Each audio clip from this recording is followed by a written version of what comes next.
속담 중에 부뚜막에 소금도 집어넣어야 짜다 이런 말이 있지 않습니까?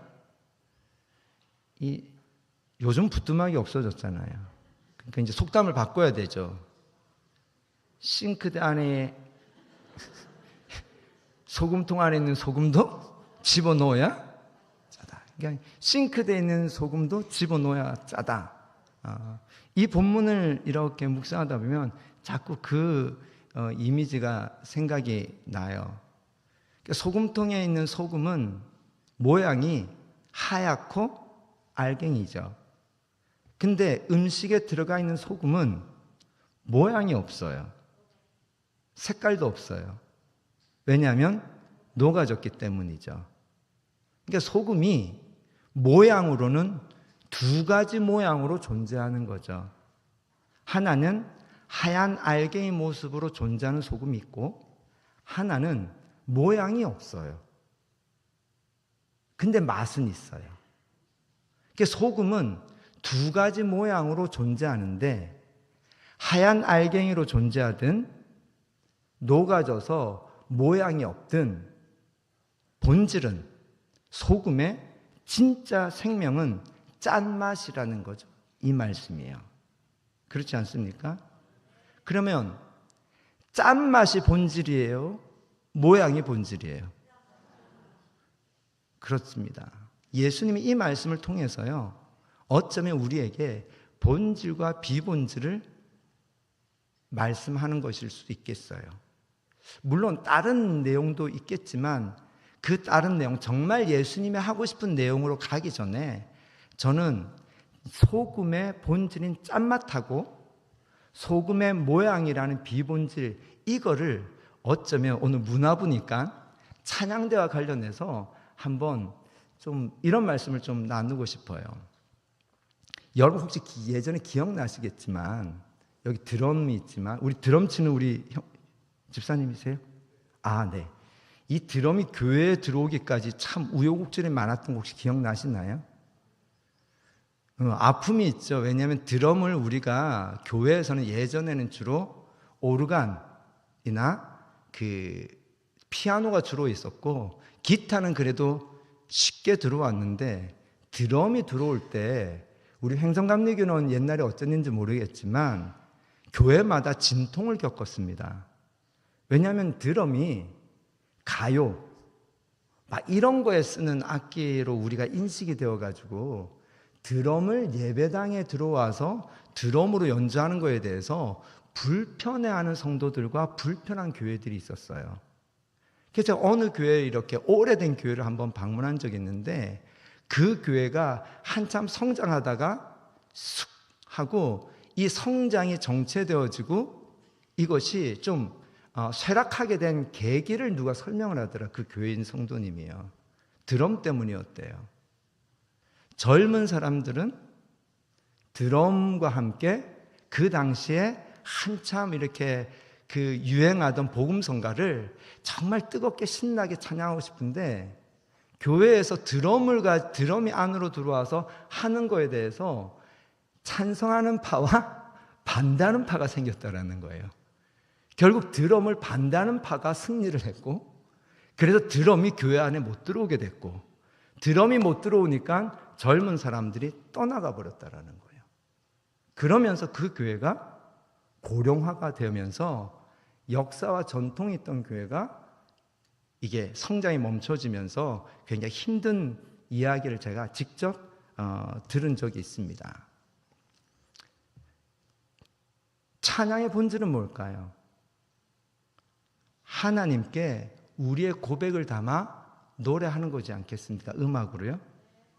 그러면 악기는 피아노도 될 수 있고, 기타도 될 수 있고, 오르간도 될 수 있고, 드럼도 될 수 있고, 심벌도 될 수 있고, 클라리넷도 될 수 있고. 악기는 본질일까요? 비본질일까요?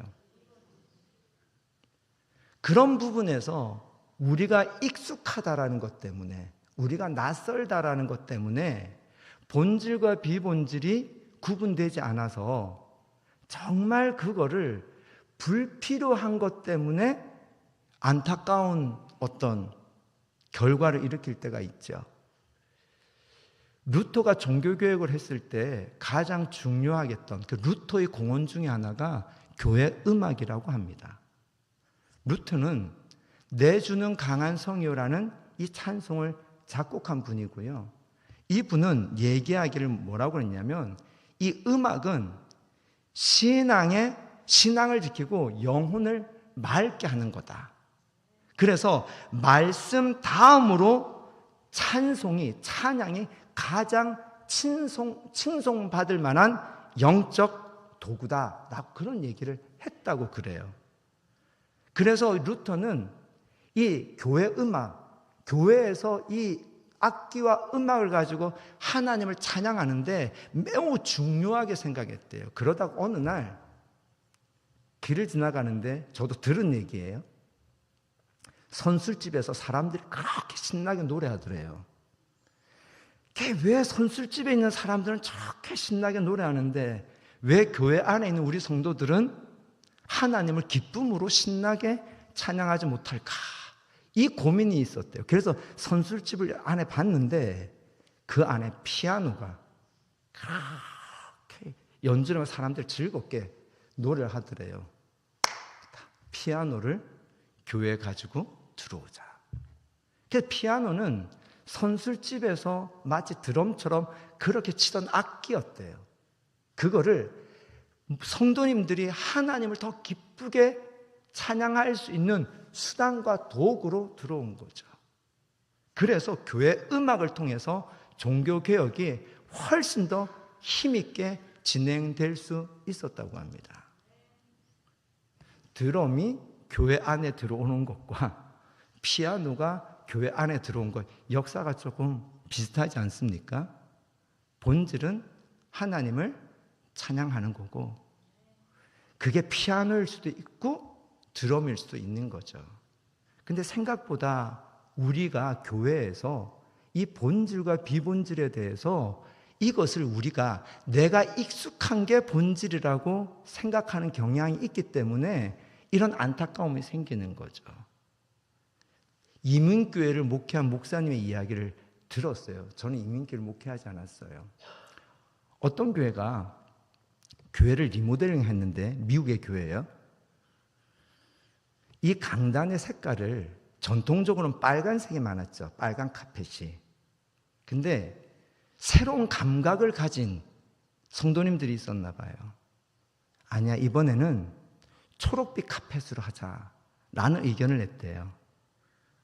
근데 이것이 의견이 하나가 안 되고 갈등이 돼가지고 교회가 분열이 됐대요. 빨간 카페트는 보혈파, 초록색 카펫은 푸른 초장파. 그래서 보혈파하고 푸른 초장파가 이 카페트 색깔을 뭘로 할 거냐 싸우다가 안타깝게도 교회가 쪼개졌대요. 그래서 푸른 초장파 나가고 보혈파 나가고 하여튼 그렇게 교회가 쪼개졌대요. 근데 이게 우스운 거는요, 몇 년 지나서 이 보혈파에서 주동하던 분하고 푸른 초장파에 주동하는 분이 길가에서 우연히 만났대요. 너무 반갑게 만났대요. 잘 지내냐 했대요. 그래서 만나 얘기하는데 우리가 그때 왜 싸웠지? 이러더라는 거예요. 카펫 색깔이 이러고 빨간색이든 녹색은 이게 본질입니까? 비본질입니까? 그건 비본질이잖아요. 적어도 우리가 하나님을 예배하는 이 공간에서 이 경계가 그래도 거룩하게 구별해 놓자. 이 거룩하게 구별해야 된 이 제단이 우리가 하나님께 예배 드리는데 너무도 중요하다. 그래서 이 예배를 거룩하게 구별하는 수단으로서 이 제단을 구분하는 거잖아요. 본질은 하나님께 예배하는 것이지 이것이 초록색이든 빨간색이든 그게 무슨 소용이 있겠습니까? 뒤에 초도 치웠잖아요. 초가 있어도 되고 없어도 되고. 근데 이 성경은 제가 못 치우겠더라고요. 여러분이 다 필사하신 거라면서요. 제가 오늘부터 오전에는 오전 본문 제가 다 펼쳐놓고요. 오후에 올라오면서 오후 본문 이렇게 다 펼쳐놓고 너무 소중하잖아요. 제 마음에 성경 봉독할 때 이걸로 읽지 말고 성도님들이 쓴 거 요거 가져다가 다 읽고 내년부터 한번 그렇게 해볼까. 그냥 마음에 이 얼마나 귀해요 이거. 여러분이 다 모아서 쓰신 거라면서요. 그러면 좋겠다라는 마음이 드는 거예요. 어쨌든 여기에 초가 있든 초가 없든 그거는 우리가 조금 더 은혜로운 예배와 상징이 되도록 할 수도 있고 안 할 수도 있는 것이지 본질은 아니잖아요. 중요한 것은 소금이 하얀 알갱이로 있든지 모양이 없고 녹아져 있든지 중요한 것은 본질, 그 맛을 가지고 있어야 된다는 거잖아요. 아멘? 근데 이 비유가 말하는 진짜 핵심은요, 조금 전에 제가 말씀한 이 본질과 비본질의 차이가 아니라 이 본질과 본질의 이야기를 통해서 예수님이 진짜 이 이야기를 하신 이유, 그 이유를 조금 더 여러분에게 나누고 싶은 거예요. 여기서 보니까 너희는 이라고 했어요. 너희는 세상의 소금이다. 이 너희는 누굴까요? 적용하면 우리가 될 수 있지만 이 본문 안에서는 예수님의 제자들을 의미합니다. 그래서 5장 1절에 보면 예수께서 무리를 보시고 산에 올라가 앉으시니 제자들이 나온지라 하면서 이 산상수훈의 말씀은 일반 무리들에게 하신 말씀이 아니고 제자들에게 하신 말씀이에요. 그러니까 너희는 세상의 소금이니 한 것은 제자들아 너희가 세상의 소금이다 이렇게 말씀하신 거죠. 근데 제자라는 의미가 뭐죠? 제자는 예수님을 따르는 사람을 제자라고 그래요. 무리는 왔다 갔다 할 수 있어요. 근데 제자는 끝까지 예수님을 따르는 사람들을 제자라고 하는 거예요. 그러면 예수님이 제자들에게 너희는 소금이다 라고 했을 때 이 소금은 사실은 누구를 의미하는 걸까요? 예, 나는 소금과 같아. 그러니까 너희도 뭐가 되라는 거예요? 소금처럼 되라는 거예요. 나는 소금이야. 그러니까 너희도 나처럼 소금으로 살아야 돼. 이 뜻이거든요. 그러니까 너희는 세상의 소금이니 이런 거예요. 이 본문을 그대로 예수님께 정하면 나는 세상의 소금이다. 이 말씀이에요. 그래서 우리가 세상의 소금으로 살아야 되는 이유는 예수님이 세상의 소금이기 때문에 제자된 우리도 세상의 소금으로 살아야 된다. 이것이 이 본문의 진정한 의미입니다. 그러면 예수님이 세상의 소금이란 말이 어떤 의미일까? 예수님이 어떻게 존재하냐면요, 소금처럼 존재한다라는 거예요. 무슨 뜻이냐? 소금이 하얀 알갱이로 존재하기도 하지만 모양이 없는 음식 속에 들어가서 녹아진 소금으로 존재하듯이 예수님도 이렇게 하얀 알갱이처럼도 존재하지만 녹아진 소금처럼도 존재한다라는 거예요. 이게 무슨 말씀일까? 요한복음 1장 14절 함께 잠깐 볼까요? 요한복음 1장 14절 같이 함께 읽겠습니다. 시작. 말씀이 육신이 되어 우리 가운데 거하심에 우리가 그의 영광을 보니 아버지의 독생자의 영광이요 은혜와 진리가 충만하더라. 예수님이 말씀이 육신이 된 분이라는 거예요. 그럼 보세요. 말씀으로 존재하기도 하지만 뭐로도 존재한다라는 거예요? 육신으로도 존재한다라는 거예요. 소금과 비슷하지 않습니까? 하얀 알갱이로도 소금이 존재하지만 녹아진 음식 속에서 녹아진 소금으로 존재하는 것처럼 예수님은 말씀으로도 존재하지만 우리와 같은 육신으로도 존재한다라는 거예요. 문제는 짠맛, 본질이 뭐냐라는 거예요. 그 본질이 뭘까? 그 뒤에 보니까 우리가 그의 영광을 보니 아버지의 독생자의 영광이요 은혜와 진리가 충만하더라.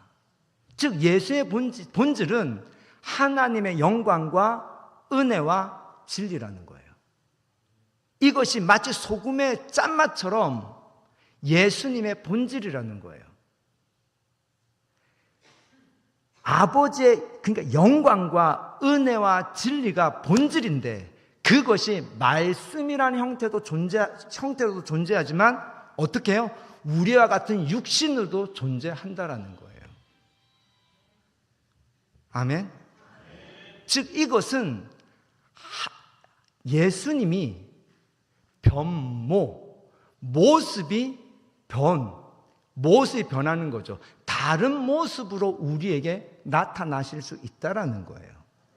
왜? 말씀에서 어떻게 해요? 우리와 같은 육신으로 변모되어서 아기로 이 땅에 오셨잖아요.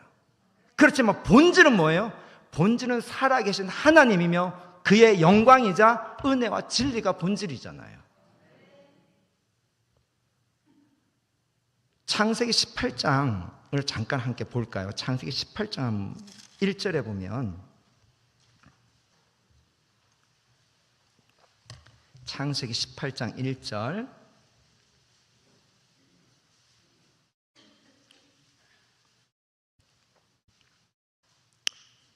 같이 함께 읽어볼까요?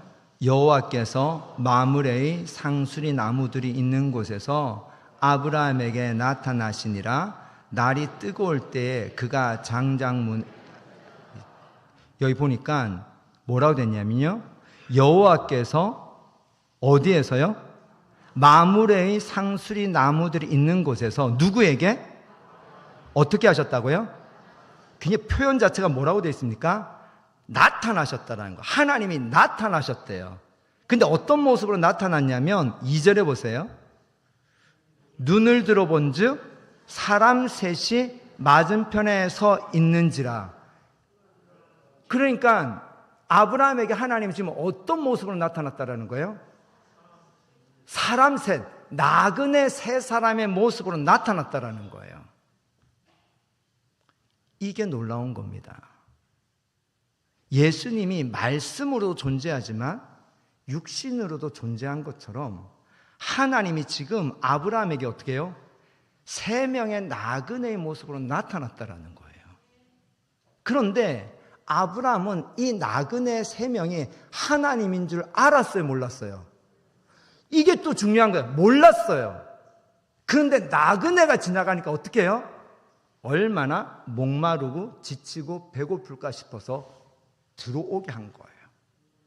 그래서 이 세 나그네를 지극히 섬겼어요. 근데 이 나그네들이 다 그 섬긴 걸 음식을 먹고 물을 마시고 쉬었다가 하는 말이 뭐냐면 10절에 보니까요. 10절에 그가 이르시되 내년 이맘때에 내가 반드시 내게 돌아오리니 내 아내 사라에게 아들이 있으리라 하시니 사라가 그 뒤 장막문에서 들었더라.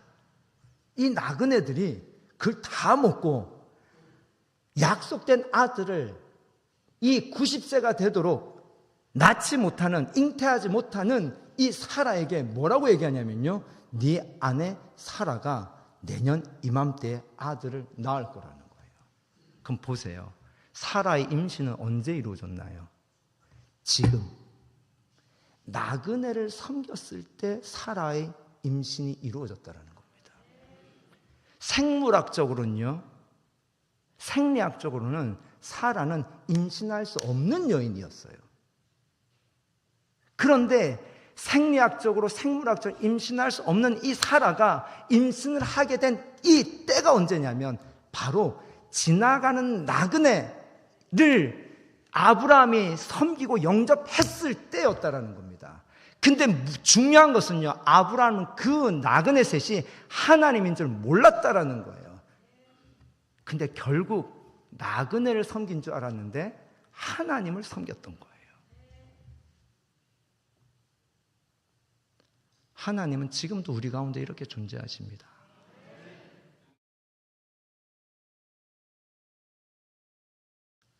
하얀 알갱이로 존재하는 소금이냐, 녹아진 형태로 존재하는 소금이냐, 모양, 이것을 예수님은 변모하신다라는 거예요.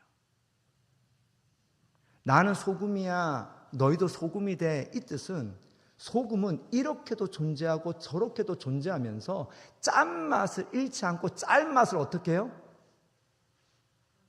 네, 맛내게 한다라는 거예요. 그러니까 너희도 모습을 어떻게 해요? 변할 수 있어야 된다라는 거예요. 이때는 이런 모습으로 그냥 단순하게 적용합시다. 여러분 교회 오면 여러분 어떤 모습이에요? 네, 여기서는 그냥 하나님의 자녀, 성도, 집사님, 권사님, 장로님, 목사님 이렇게 돼요. 집에 가면 제가 목사님일까요? 아빠일까요? 네, 그래서 제가요 집에서는요 우리 아이들 보고 예배해라, 기도해란 말을 안 합니다. 우리 아이가 한번 중학교 우리 집에 누구라고 얘기하면 또 안 되는데 얘기 안 하고 해야지. 우리 아이들 중에 한 명이 주일 아침에 늦잠을 자는 거예요. 그래서 자기 딴에는 교회 가서 예배를 드려야 되는데 이미 늦었어. 그러니까 눈치가 보이나 봐요. 그래서 저보고 아빠 온라인으로 예배 드리면 안 돼요? 그러더라고요. 그래서 제가 뭐라고 했냐, 야, 예배를 드리는 건 너하고 하나님 사이의 문제인데 왜 그걸 내 허락을 받냐? 너하고 하나님하고 해 하고 그냥 저는 나가버렸어요. 제가 왜 이렇게 교육을 했냐면요, 저는 집에서 아빠의 모습으로 존재해야 되는 거예요. 그래야 이 아이들이 아빠의 모습을 통해서 예수님의 맛을 아니까요. 근데 교회에서는 제가 어떤 모습으로 해야 되겠어요? 목사의 모습으로 해야지 우리 성도님들이 예수의 맛을 알 수 있잖아요. 그러니까 모습은 어떻게 해요? 달라져요. 근데 맛은 어떻게 해요? 같아야 되는 거예요. 내가 말씀으로도 존재하고 내가 육신으로도 존재하는 것처럼 너희도 맛을 잃지 말고 여기서는 이 모양으로 저기서는 저 모양으로 하라는 거예요. 아멘. 더 우리가 깨어 있어야 될 거는요, 왜 예수님이 마지막 심판 때에 예수님이 재림 때에 심판하시는데 마태복음 25장에 왜 심판의 기준이, 양과 염소를 나누는 기준이 이런 거죠. 의인들에게. 그래서 예비된 나라를 상속받을 자들에게 너희는 내가 굶주릴 때 먹을 걸 주었고 목마를 때 마실 걸 주었고 헐벗을 때 입을 것을 주었고 병들었을 때 찾아와 주었고 감옥에 갇혔을 때 나를 돌봐주었다라는 거예요. 주님, 내가 언제 그랬습니까? 우리가 언제 그랬습니까? 아니, 내 형제 중에 지극히 작은 자에게 한 것이 곧 내게 한 것이다.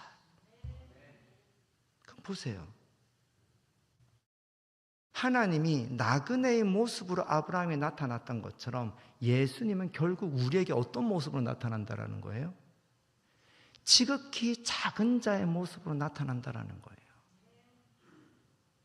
그래서 지극히 작은 자, 아브라함은 나그네가 하나님인 줄 모르고 나그네를 대접했는데 실은 하나님이었던 거예요. 심판 때에 나와 함께 예비된 나라에 상속받을 자들이여 의인들이여 라고 한 사람들은 그냥 지극히 작은 자인 줄 알고 그냥 섬긴 거예요. 그런데 그 섬김이 결국 누구를 섬겼다라는 거예요? 예수님을 섬겼다라는 거예요. 반대로 악인들에게는, 영원한 불에 들어갈 저주받을 사람들은 너희는 내가 굶주렸을 때 먹을 걸 안 주었고, 목마를 때 마실 걸 안 주었고, 헐벗을 때 입을 것을 안 주었고, 아플 때 찾아와 주지 않았다라는 거예요. 아니 주님, 언제 우리가 그랬습니까? 아니, 지극히 작은 자에게 하지 않은 것이 곧 내게 하지 않은 거라는 거예요. 그러므로 예수님이 우리 가운데 찾아오시는데 소금의 모양이 변하는 것처럼 모양이 다르게 찾아오신다라는 거예요. 우리가 지나치기 쉬운 보잘것없는 사람의 모습으로 오신다라는 겁니다. 따라합시다. 목사님은 목수입니다. 저는 여러분이 천국 가도록 인도해야 되는 사람이에요. 저는 여러분이 예수님을 알아뵙고 예수님과 동행할 수 있도록 도와야 되는 사람이에요. 그러니까 저하고 친해지면 안 돼요. 저하고 친해지면 안 되고요. 여러분 옆에 있는 지극히 작은 자들과 친해지는 것이 진짜 예수님의 길이에요. 우리가 이거를 놓치면 제가 소경을 인도하는 꼴이 됩니다. 그러니까 전을 보지 마시고요.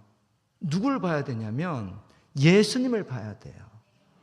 근데 예수님을 보려면 예수님은 이렇게도 모습을 변모하시면서 우리 안에 소금처럼 존재하세요. 작은 자, 낮은 자, 보잘것없는 자, 이분 안에서 우리는 예수님을 볼 수 있어야 합니다. 우리 교회가 오니까 너무 좋은 교회예요. 근데 그래서 위험할 수 있습니다. 이 큰 건물, 많은 성도, 많은 재정, 좋은 목사님, 그런 것들 때문에 정작 우리의 마음이 이렇게 크고 화려한 것에 마음이 빼앗길 수 있어요. 어쩌면 오늘도 우리 예배 가운데 하나님이 임재하셔서 너무 감사했어요. 예배 시간이 너무 감사했어요. 그럼 여러분, 우리가 잊지 말아야 될 게 있습니다.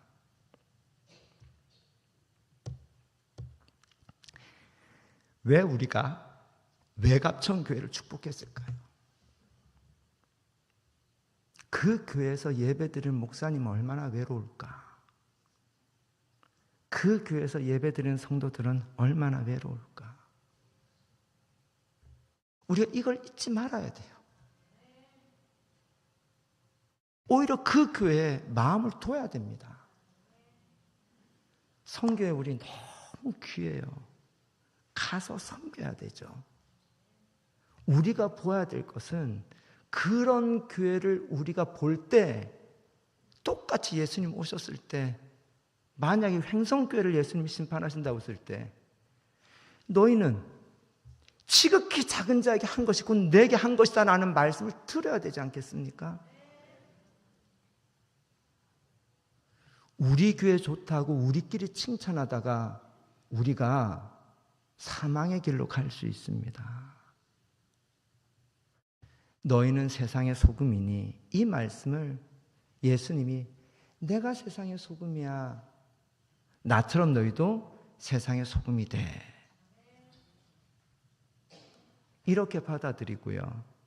우리 주변에 예수님이 지극히 작은 사람, 지극히 작은 교회로 존재하는 그 보잘것없는 사람들과 보잘것없는 교회를 통해서 우리는 예수님을 볼 수 있어야 합니다. 우리 행성교회 소명은요, 우리 교회가 성장하는 것이 우리의 소명이 아니고 우리가 그렇게 지극히 작은 자들과 작은 교회들을 섬기는 것, 이것이 우리 교회의 소명임을 우리가 다 기억하고 깨어 있으면 좋겠습니다. 이것이, 이 말씀을 우리가 제대로 듣는 거 아닐까요? 이 말씀 생각하면서 함께 기도합시다.